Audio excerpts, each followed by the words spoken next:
ওকে,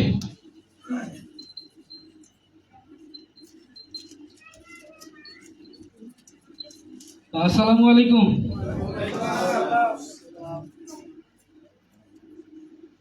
আসসালামু আলাইকুম।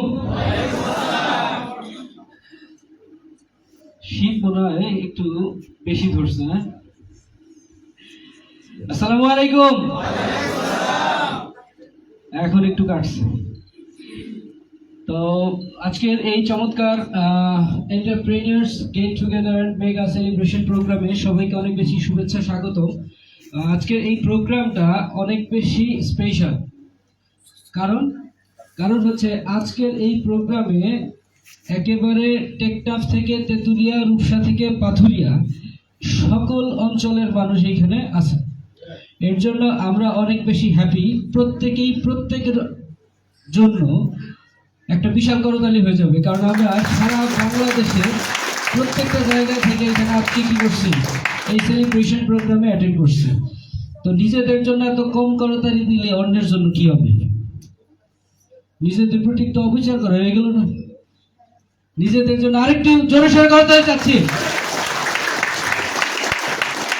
আসলে এই কক্সবাজার এলাকাটা হচ্ছে ভ্রমণ পিপাসুদের জন্য। হ্যাঁ, এইখানে অনেক দর্শনার্থী থাকে, এখানে অনেক ধরনের দোকানপাট থাকে, ঠিক কিনা? তো এইরকম একটা এলাকায় একটা লোক তার জুসের একটা দোকান দিছে, ফলের জুস। তো সেই দোকানে বিশাল একটা সাইনবোর্ড দেওয়া আছে। সেই সাইনবোর্ডে সে লিখছেন যে এইখানে তাজা ফলের রস পাওয়া যায়।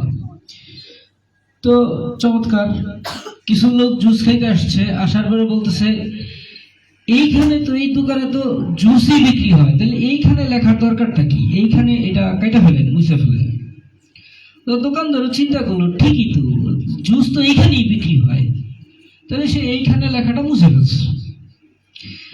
তো পরে 1-2 দিন পরে আবার কিছু লোক রেগুলার জুস খায়। তো কিছু লোক এসে বলতেছে, ভাই আপনার ফলগুলো তো তাজাই দেখা যাচ্ছে, আপনি তো খুব সুন্দর তাজা জুস বিক্রি করেন, তাহলে তাজা জুস লেখার দরকারটা কি? আপনি তাজা ফলের রস দেন, তাজা ফলটা বাদ দিয়ে দেন, শুধু জুস বিক্রি পাওয়া যায়, এটা রাখেন।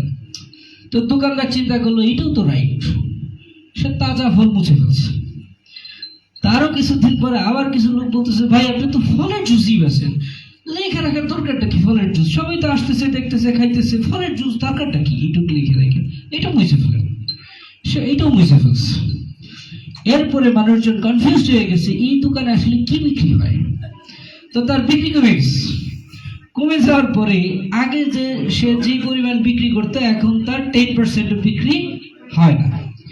সো আরেকজন লোক আবার জুস খাইতে এসে বলছে, ভাই আপনি এত চমৎকার করে জুস বিক্রি করেন, তাজা ফ্রেশ ফল, এটা তো লিখতেই পারেন, এত বড় একটা বোর্ড খালি রাখছেন কেন? লেখেন তাজা ফলের জুস বিক্রি করা হয়, এটা দেখে মানুষ আসবে। তখন সে আবার এইটাই লিখছে। তো মেসেজটা হচ্ছে, আমরা বেশিরভাগ লোক যারা জীবনে সফল হইতে চাই, একটা কাজে নামি, কিন্তু আমাদের অনেকের শুভাকাঙ্ক্ষীরা বলে যে তুমি এটা করতেছো কেন, তুমি ওইটা করতেছো কেন, আমাদের ডিসিশন চেঞ্জ হয়ে যায়। সো দ্যাটস ওয়াই আমরা অনেকেই সফল হইতে পারি না। তাহলে আমরা যারা সফল হইতে চাই, তাকে নিজের সিদ্ধান্ত কি করতে হবে?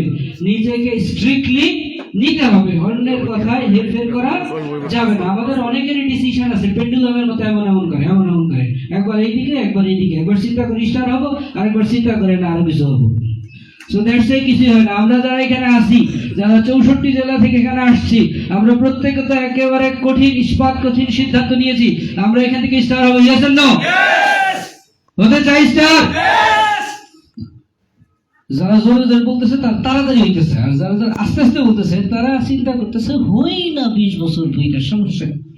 একটা স্পেশাল ডেজিগনেশন লাগবে, আদু ভাই স্টার। যে ভাই আমি স্টার হইতে চাই, এখানে অনেকেই স্টার হবে, আদু ভাই স্টার কয়জন হবে সেটা আমি হবো। এর জন্য আস্তে আস্তে বলতেছি আর কি। এখানে কি আদু ভাই স্টার আমরা হইতে চাই? আমরা কি দ্রুত স্টার হইতে চাই?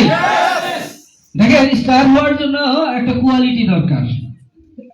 একটা কি দরকার? কোয়ালিটি দরকার। দেখেন, একটা এলাকায় একটা গহীন জঙ্গল, সেইখানে বাঘ থাকে। তো পাশেই বিশাল মাঠ, সেইখানে কিছু রাখাল প্রতিনিয়ত ভেড়া চড়ায়। কি চড়ায়?